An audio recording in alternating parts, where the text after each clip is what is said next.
Hi, Allison here, your longevity rescuer. I'd like to take a look at a tree that we may have in our garden. This is a tree that has two big trunks that separate. One is the trunk of right, and the other one is the trunk of wrong.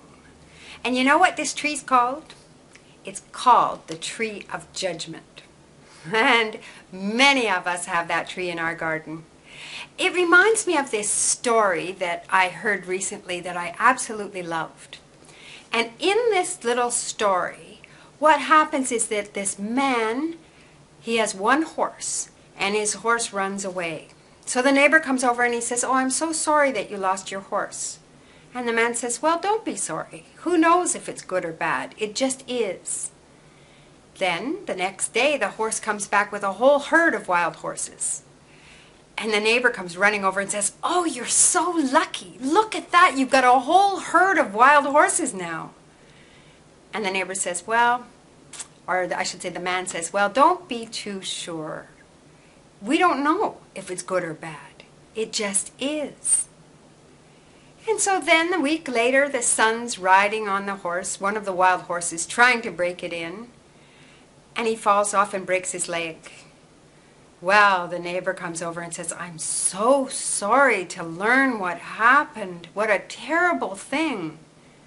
And the farmer looks at him and says, "You know, don't be so sure. We don't know if it's a bad thing or a good thing. It just is." And then, about 3 weeks later, the army comes through, looking to recruit for a war that they're having. When they see the man's son with a cast on his leg, they don't select him. And so he doesn't have to go to war. So you see, so many things happen to us in our lives. So many things occur. And we're so quick to go to our judgment tree and either take the root, the big trunk that says, "Yes, this is right, this is a good thing."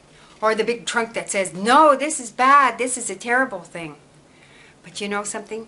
That tree of judgment could be cut right down. We could chop it right out of our garden because we just don't know.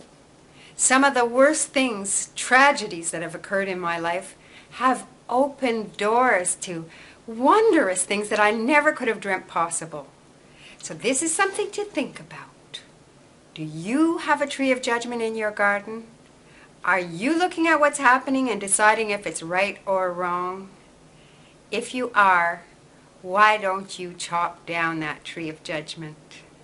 With that, I wish you a wonderful day. Don't forget to watch more of my videos and post any of your questions or comments in the Longevity Garden.